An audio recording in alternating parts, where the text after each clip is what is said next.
Hi friends, welcome back to our Miyani kitchen. നമുക്കിന്നിവിടെ വഴുതനങ്ങ കൊണ്ട് ഒരു റെസിപ്പി ഉണ്ടാക്കാം. ഈ വഴുതനങ്ങ നമുക്ക് ഫുള്ളായിട്ട് ഫ്രൈ ചെയ്തെടുക്കുന്ന ഒരു റെസിപ്പിയാണ് തയ്യാറാക്കാൻ പോകുന്നത്. അപ്പോൾ ഞാൻ 3-4 വഴുതനങ്ങ എടുത്ത് വെച്ചിട്ടുണ്ട്. നമുക്കിതിന്ന് 2 മാത്രം എടുത്താൽ മതി. അതിന് ഞാൻ കുറച്ച് മസാലകളൊക്കെ, വളരെ കുറച്ച് മസാലകൾ മതി. ഞാൻ എടുത്ത് വെച്ചേക്കുന്നത് കുറച്ച് മുളക് പൊടി, കുരുമുളക് പൊടി, മഞ്ഞൾപ്പൊടി, കുറച്ച് ചെറിയ ജീരകത്തിൻ്റെ പൊടി, ഗരം മസാല, ഉപ്പ്, ഇഞ്ചി വെളുത്തുള്ളി പേസ്റ്റ്, ഇതെല്ലാം കൂടെ നമുക്കൊന്ന് മിക്സ് ചെയ്തെടുക്കണം. പിന്നെ ഇവിടെ കുറച്ച് സാധനങ്ങൾ ഞാൻ അരിഞ്ഞു വെച്ചിട്ടുണ്ട്. അത്തപ്പൂ ഇട്ട് വെച്ചേക്കുന്ന പോലെ ഉണ്ടല്ലേ, ഓണമൊക്കെ അല്ലേ വരുന്നത്. അപ്പോൾ ഇത് കുറച്ച് ഉള്ളിയാണ് ഇങ്ങനെ വട്ടത്തിൽ അരിഞ്ഞു വെച്ചിട്ടുണ്ട്. കുറച്ച് കട്ടിയിൽ തന്നെ അരിഞ്ഞതാണ്. ഉള്ളി, ഉരുളക്കിഴങ്ങ് ഇതുപോലെ കനം കുറച്ച് അരിഞ്ഞത്, ഒരു 4-5 പച്ചമുളകുണ്ട്, കറിവേപ്പിലുണ്ട്, 2 തക്കാളി, ഇതും ഇതുപോലെ വട്ടത്തിൽ അരിഞ്ഞു വെച്ചേക്കുന്നത്. പിന്നെ ഒരു കുറച്ച് ഓയിലുണ്ട്, 1 സ്പൂൺ ഓയിൽ. നമ്മൾ എയർ ഫ്രയറിൽ തയ്യാറാക്കുന്നതുകൊണ്ട് ഓയിലിൻ്റെ അധികം ആവശ്യമില്ലല്ലോ. ആദ്യം നമുക്ക് ഈ മസാലയൊക്കെ എല്ലാം കൂടെ ഒന്ന് മിക്സ് ചെയ്ത് കൊണ്ടുവരാം. മസാല എല്ലാം കൂടെ കുറച്ച് വെള്ളം ഒഴിച്ചിട്ടൊന്ന് കുഴച്ച് വെച്ചിട്ടുണ്ട്.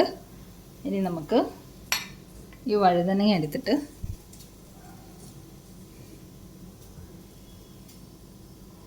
നമുക്കിതുപോലെ ഒന്ന് കട്ട് ചെയ്യാം. ഒരു 1/4 ഭാഗമേ കട്ടാകാൻ പാടുള്ളൂ വഴുതനങ്ങയുടെ.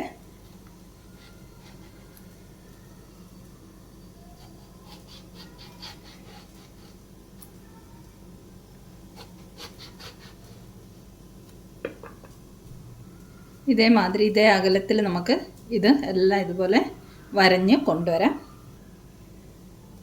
2 വഴുതനങ്ങ ഇതേ രീതിയിൽ കട്ട് ചെയ്ത് വെച്ചിട്ടുണ്ട്. ഇനി ഇതിലേക്ക് ആദ്യം നമുക്ക് ഈ മസാല കുഴച്ച് വെച്ചിരിക്കുന്നത് ഇതിലേക്ക് കട്ട് ചെയ്ത ഭാഗത്തേക്കെല്ലാം തേച്ച് പിടിപ്പിച്ചു കൊടുക്കാം.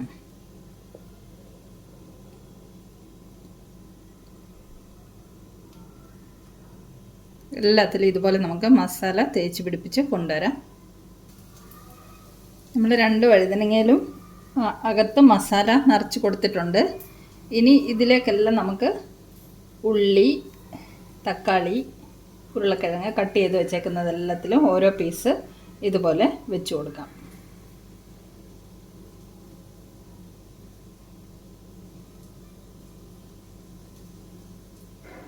ഇടയ്ക്കൂടെ ഓരോ മുളകും വെച്ച് കൊടുക്കാം. എല്ലാം നമുക്കിതുപോലെ നിറച്ച് കൊണ്ടുവരാം.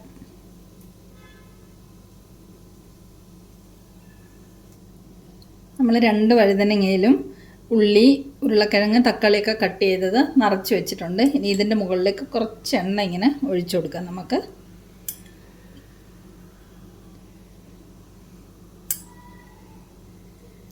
ഇനി നമുക്കിത് എയർ ഫ്രയറിൽ വെച്ചിട്ട് ഫ്രൈ ചെയ്ത് കൊണ്ടുവരാം.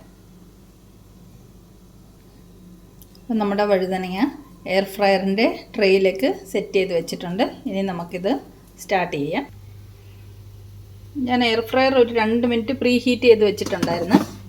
അതിലേക്ക് നമുക്ക് വെച്ച് കൊടുക്കാം. ഒരു 15 മിനിറ്റ് നമുക്ക് സെറ്റ് ചെയ്ത് വെക്കാം. 15 മിനിറ്റ് സെറ്റ് ചെയ്തിട്ട് നമുക്ക് സ്റ്റാർട്ട് ചെയ്യാം. ഇടയ്ക്ക് നമുക്കൊന്ന് തുറന്ന് നോക്കണം. അവിടെ നിന്ന് ഫ്രൈ ആവട്ടെ. നമ്മുടെ 15 മിനിറ്റ്സ് കംപ്ലീറ്റ് ആയിട്ടുണ്ട്. നമുക്കിനി അത് ഫ്രൈ ആയിട്ടുണ്ടോയെന്ന് തുറന്ന് നോക്കാം.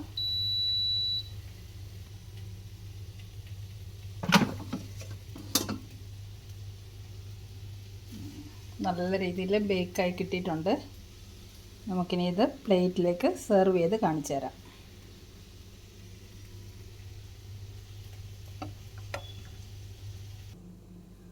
നമ്മുടെ ബ്രിഞ്ചോളൊക്കെ എയർ ഫ്രയറിൽ നല്ല ഭംഗിയായിട്ട് ഫ്രൈ ചെയ്ത് കൊണ്ടുവന്നിട്ടുണ്ട്.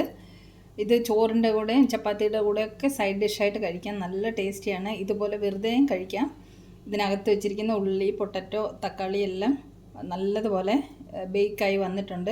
നല്ല ടേസ്റ്റിയാണിത്. അധികം ഓയിലൊന്നും ഇല്ലല്ലോ. ചെറിയ 2 സ്പൂൺ ഓയിൽ മാത്രം ഞാൻ പുറത്തോട്ടൊന്ന് ഒഴിച്ച് കൊടുത്തിട്ടേ ഉള്ളൂ. അല്ലാതെ അധികം ഓയിലിൻ്റെ ഒന്നും ആവശ്യമില്ല. ഇത് നമുക്ക് മൈക്രോവേവിലും തയ്യാറാക്കിയെടുക്കാം ഇതുപോലെ. അപ്പോൾ ഈ റെസിപ്പി ഇഷ്ടമായെങ്കിൽ ഇതുപോലെ എല്ലാവരും ഒന്ന് തയ്യാറാക്കി നോക്കണം. വീണ്ടും നമുക്ക് സിമ്പിൾ റെസിപ്പിയുമായി മിയാനി കിച്ചണിൽ കാണാം. Thanks a lot for watching the video.